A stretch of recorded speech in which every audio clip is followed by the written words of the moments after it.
తమిళనాడులో కోవిడ్ సమయంలో ఒక తండ్రి కొడుకులు సెల్ ఫోన్ షాపును ఎక్కువసేపు తెరిచి ఉంచారని ఆ చిన్న కారణంతో 9 మంది పోలీసులు చిత్రహింసలు పెట్టి వాళ్ళని ఇష్టం వచ్చినట్టు కొట్టి ఆ తండ్రి కొడుకుల్ని చంపేశారు. అయితే ఆ కేసు ఇన్ని రోజులు విచారణ జరిగింది. అయితే కోర్టు తీర్పు 9 మంది పోలీసులకి మరణ శిక్ష విధించింది. ఆ 1,40,00,000 రూపాయలు ఆ కుటుంబానికి నష్టపరిహారం ఇవ్వాలని కూడా తీర్పిచ్చింది. అయితే ఈ తీర్పిచ్చిన ఆ జడ్జిలు ఎవరైతే ఉన్నారో నిజంగా వాళ్ళకి హ్యాట్స్ ఆఫ్ అనే చెప్పాలి. కోర్టుల మీద న్యాయస్థానాల మీద ఇప్పుడిప్పుడే అందరికీ కూడా నమ్మకం అనేది కుదిరింది. ఎప్పటికైనా సరే న్యాయం జరుగుతుందని అందరూ కూడా నమ్మే విధంగా అయ్యింది. ఇక్కడ చెప్పుకోదగ్గ గొప్ప విషయం ఏంటంటే రేవతి అనే కానిస్టేబుల్ ఆ అమ్మాయి ఆ రోజున ఆ పోలీస్ స్టేషన్లో డ్యూటీలో ఉంటూ వీళ్ళకి పెట్టిన చిత్రహింసల్ని కళ్ళారా చూసి ఆ అమ్మాయి అల్లాడిపోయింది. కానీ ఈ అమ్మాయి కంటే వాళ్ళు మంచి పొజిషన్లో ఉన్నవాళ్ళు సీనియర్ ఆఫీసర్లు కాబట్టి ఏమీ మాట్లాడలేని పరిస్థితి. ఈ తండ్రి కొడుకులు చనిపోవడం, మొత్తం దేశమంతా దుమారం రేగడం, దీని గురించి అందరూ కూడా మాట్లాడుకోవడం, చర్చ జరగడం, పోరాటాలు చేయడం ఇవన్నీ జరిగేసరికి రేవతి అన్న కానిస్టేబుల్ కూడా ముందుకొచ్చింది. నా కళ్ళతో చూసింది ఖచ్చితంగా నేను చెప్పాలి, నేను కూడా ఈ రోజున భయపడ్డాను అని అంటే ఇంకా న్యాయానికి ఎక్కడ దారుందని అనుకుని తన కుటుంబం గురించి కూడా ఆలోచించకుండా కోర్టుకు వెళ్ళి చెప్పింది. కోర్టులో తీర్పు చెప్పేటప్పుడు జడ్జి గారిని ఒక మాట అడిగిందంట.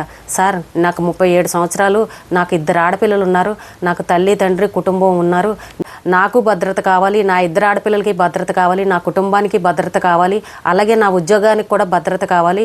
ఆ రోజున ఏం జరిగిందో నేను పోసకొచ్చినట్టు చెప్తానని చెప్పేసి జడ్జి గారి ముందర జరిగిన విషయాన్ని అంతా కూడా చెప్పిందంట. జడ్జి గారు కూడా ఈ అమ్మాయి చెప్పిందంతా నోట్ చేసుకున్నారు. వీటిని అన్నిటినీ పరిశీలించి పోలీసులు చేసింది దుర్మార్గపు చర్య అని చెప్పేసి వాళ్ళకి మరణ శిక్షను విధించడం జరిగింది.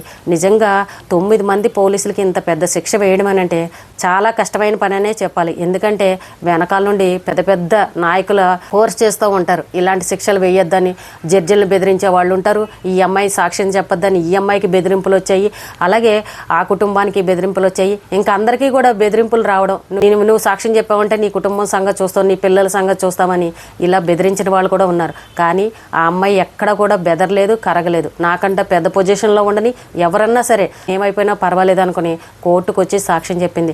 నిజంగా అలాంటి మహిళను చూసి అందరూ కూడా తెలుసుకోవాలండి. ఈ రోజుల్లో పోలీస్ స్టేషన్లో ఏదైనా జరిగిందనంటే మనకెందుకులే అని చేయి దులుపుకుని వెళ్ళిపోయేవాళ్ళు.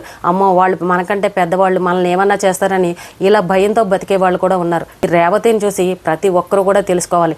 ఈ రోజున పోలీసులకే న్యాయస్థానాలు ఇలాంటి శిక్షలు వేశాయి అని అంటే నిజంగా పోలీసులు కూడా భయపడే పరిస్థితి. సొసైటీలో కొంతమంది పోలీసులు చాలా నిజాయితీగా ప్రజలకు సేవలు అందించే వాళ్ళు ఉన్నారు. కానీ కొంతమంది దుర్మార్గులు డబ్బు కోసం గడ్డి తినేవాళ్ళు కూడా ఉన్నారు. మొన్న కూడా చూసాం, పెళ్ళైన అమ్మాయిని లంచం తీసుకుని మళ్ళీ తండ్రి దగ్గర తీసుకొచ్చాడు. ఆ తండ్రి ఆ కూతుర్ని చంపేశాడు. మరి అది ఎంత దుర్మార్గం పనండి. ఆ ఎస్ఐని సస్పెండ్ చేశారు, పక్కన పెట్టారు. ఇలాంటి శిక్షలు కాదు. ఈ రోజున అలాంటి వాళ్ళకి పెద్ద శిక్షలు వేస్తేనే ఇంకొకరు ఎవరు కూడా అలాంటి తప్పులు చేయరు. పోలీసులు నిజాయితీగా ఉంటారని అనుకుంటాం, కానీ చాలామంది చెప్పే మాట ఇదే, అమ్మో పోలీసులకు డబ్బులు ఇస్తే కానీ పని అవ్వదండి, ఎక్కడికక్కడ లంచాలు తీసుకుంటేనే వాళ్ళు పనులు చేస్తారు, పోలీస్ స్టేషన్కి వెళ్ళామనంటే ఇష్టం వచ్చినట్టు తెప్పించుకుంటారు. కొన్ని చోట్ల నిజాయితీగా పనిచేసే వాళ్ళు ఉన్నారు, కొన్ని చోట్ల ఇలాగా డబ్బు కోసం కక్కుర్తి పడే వాళ్ళు ఉన్నారని ప్రతి ఒక్కరూ చెప్తూనే ఉంటారు. కానీ ఈ అమ్మాయి చూడండి, ఆ రోజు జరిగిన సంఘటన చూసి పాపం కన్నీటి పర్యంతమైందంట. ఆ రోజు రాత్రి ఈ అమ్మాయి 8:30కి డ్యూటీకి వెళ్ళిందంట. రాత్రి వెళ్ళేసరికి ఆ తండ్రిని ఇష్టం వచ్చినట్టు కొడుతున్నారంట. కొడుతుంటే ఈ లోపు కొడుకు వచ్చాడంట. కొడుకు వచ్చేసరికి మా నాన్నని ఎందుకు కొడుతున్నారు, షాప్ కొంచెం ఎక్కువసేపు తెరిచినందుకు ఇంత దుర్మార్గంగా కొడతారా అని చెప్పేసి ఆ కొడుకు ప్రశ్నించేసరికి ఆ కొడుకును కూడా తీసుకువెళ్ళి లోపల వేసి ఇద్దరిని కొట్టారంట. బూటు కాళ్ళతో తన్ని, బూటు కాళ్ళతోటి ప్రైవేటు పార్ట్ మీద తొక్కేసి నానా చిత్రహింసలు పెట్టారంట. వాళ్ళకి ప్రైవేటు పార్ట్లోంచి బ్లడ్ విపరీతంగా కారుతూ ఉండి వాళ్ళ బట్టలు కూడా తడిసిపోయాయి. ఆ పోలీస్ స్టేషన్లో ఆ గచ్చు మీద రక్తం కారిపోయి ఉంటే వాళ్ళ చేతే మళ్ళీ ఆ రక్త మరకలను కూడా తుడిపించారంట. 9 మంది పోలీసులు కూడా అక్కడ మందు కొడుతూ ఒకరి తర్వాత ఒకరు ఆ తండ్రి కొడుకుల్ని చిత్రహింసలు పెట్టారంట. ఎంత దారుణం అండి. అతను చేసిన అంత పెద్ద నేరం ఏముంది? షాపును కొంచెం సేపు ఎక్కువసేపు తెరిచి ఉంచాడు. అలాంటప్పుడు ఒక ఫైన్ వేయాలి, లేదంటే వార్నింగ్ ఇచ్చి వదిలేయాలి. షాప్ ఎక్కువసేపు తెరిచినందుకే తండ్రి కొడుకులను తీసుకొచ్చి అంత చావు దెబ్బలు కొడతారండి. అంటే ఎంత దుర్మార్గంగా ఉన్నారో చూడండి. పెద్ద పెద్ద నేరాలు చేసి వాళ్ళు నిజాలు చెప్పని వాళ్ళు ఉంటే అలాంటి వాళ్ళని ఒక 2 దెబ్బలు వేసి నిజాలు కక్కించినా అదొక అందంగా ఉంటుంది. కానీ పాపం వాళ్ళు ఏం చేశారని, ఏం పెద్ద నేరం చేశారని ఆ రకంగా బూటుకాళ్ళు వేసి తొక్కాలి. ఆ దెబ్బలన్నీ కొట్టిన తర్వాత పాపం ఈ రేవతి అన్న ఆవిడ వెళ్ళి ఆ తండ్రిని అడిగిందంట, ఏమన్నా కావాలని అంటే పాపం ఆవిడ వెంటనే వెళ్ళి కాఫీ పట్టుకొచ్చి అతనికి ఇస్తే ఆ కాఫీని కూడా అక్కడ ఉన్న పోలీసులు కాలుతో తన్నేశారంట. ఆ కాఫీని కూడా అతన్ని తాగనివ్వకుండా చేశారంట. అంటే ఎంత దుర్మార్గంగా ఉన్నారు చెప్పండి. పాపం ఈ అమ్మాయి మనసు చలించిపోయింది. కానీ ఏమీ చేయలేని పరిస్థితి. ఈ అమ్మాయి కంట పెద్ద పోస్టులో ఉన్నవారు సీనియర్లు, వాళ్ళని ఈ అమ్మాయి ఏమి ఎదిరించగలదు. ఇదంతా దుమారం రేగింది. కుటుంబ సభ్యులు లాయర్లు పెట్టించారు. ఇద్దరు ఎందుకు చనిపోయారని చెప్పేసి దేశం అంతా కూడా వీళ్ళ గురించి మాట్లాడుకునేసరికి ఈ కేసు కోర్టుకు వెళ్ళడం, న్యాయస్థానాలు ఈ రోజున ఇలాంటి తీర్పు ఇవ్వడం నిజంగా అందరినీ కూడా షాక్కు గురి చేసిందనే చెప్పాలి.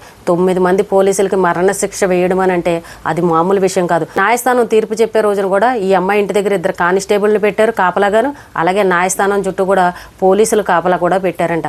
ఏమో ఎక్కడ ఎవరొచ్చి పెద్ద వాళ్ళు ఉన్నారు కాబట్టి ఏం గొడవలు చేస్తారో, ఈ అమ్మాయి కుటుంబాన్ని ఏమి చిత్రహింసలు పెడతారో, మళ్ళీ ఆ అమ్మాయి కుటుంబం మీద ఏం దాడులు జరుగుతాయని ఈ రకంగా పోలీసులను కాపలా పెట్టడం జరిగింది.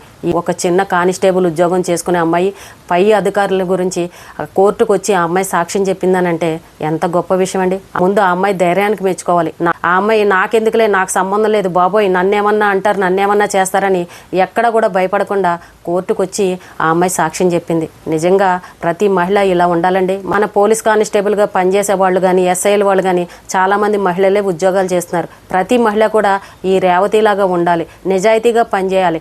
ఎక్కడన్నా అన్యాయం జరుగుతుందనంటే ఖచ్చితంగా ప్రశ్నించాలి. అప్పుడే మీరు చేసే ఉద్యోగానికి మీరు న్యాయం చేసిన వాళ్ళు అవుతారు. నా డ్యూటీ నేను చేస్తున్నాను, నా జీతం నాకు వస్తుంది, ఎవరో గొడవ నాకెందుకని ఇలా నిర్లక్ష్యంగా ఉన్నారనంటే ఒక నిండు కుటుంబానికి అన్యాయం చేసిన వాళ్ళు అవుతాం, నిండు ప్రాణాలను పోగొట్టిన వాళ్ళు అవుతాం. ఈ రోజున ఆ రేవతి నిలబడి సాక్ష్యం చెప్పబట్టే ఆ కుటుంబానికి ఈ రోజున న్యాయం జరిగింది. ప్రజలందరూ కూడా ఆ తీర్పు చెప్పిన జడ్జిలకి సెల్యూట్ కొడుతున్నారు. కోర్టుల మీద, న్యాయస్థానాల మీద పూర్తి నమ్మకం ఇప్పుడు ప్రజల్లోకి వచ్చింది. ఎవరికైనా సరే అన్యాయం జరిగిందని అంటే ఖచ్చితంగా కోర్టుకు వెళ్ళారనంటే కొంచెం ఆలస్యం అవ్వచ్చు కానీ ఖచ్చితంగా న్యాయం జరుగుతుంది.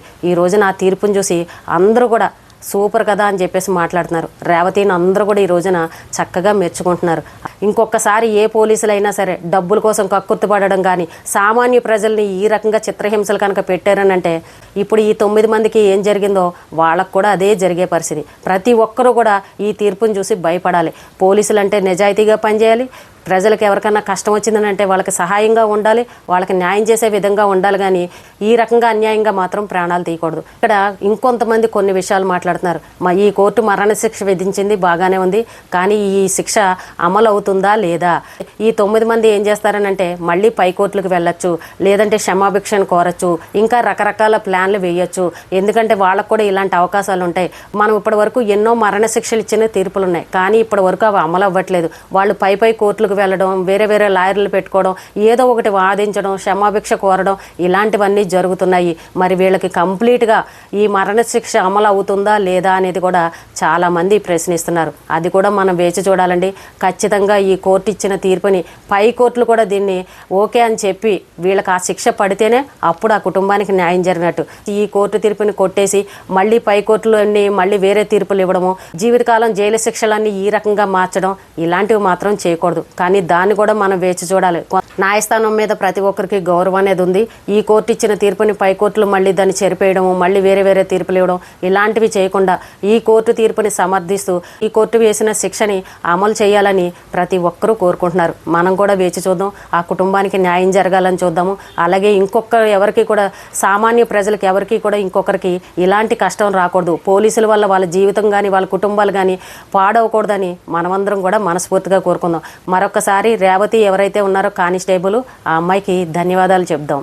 ఈ రోజుకి ఇదేనండి. రేపు మళ్ళీ మరొక మంచి వీడియోతో మళ్ళీ కలుద్దాం.